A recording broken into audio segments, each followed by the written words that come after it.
അടുത്ത സംഭവം ബീഫ് കറി, തക്കാളി,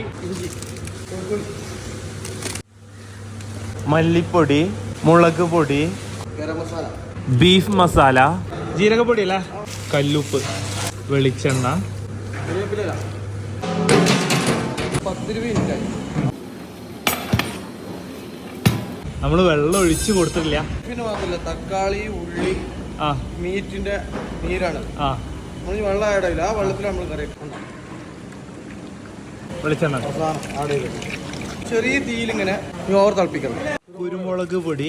കറി കണ്ടില്ല, കുറച്ച് നേരം കണ്ട് കിടുന്ന സമയത്ത് കണ്ടില്ലേ കളറൊക്കെ ശരിക്കും മാറിയിട്ടുണ്ട് കേട്ടോ. ചപ്പ്, പുതിന. എന്താ പരിപാടി? ഞാൻ നല്ല അടിപൊളി റെഡിയല്ല. ചൂടോട് കൂടിയിട്ട് നെയ്പ്പത്തലും ഉണ്ടല്ലോ, ഒന്ന് കഴിച്ചു നോക്കി. എന്തോടെ? അടിപൊളി.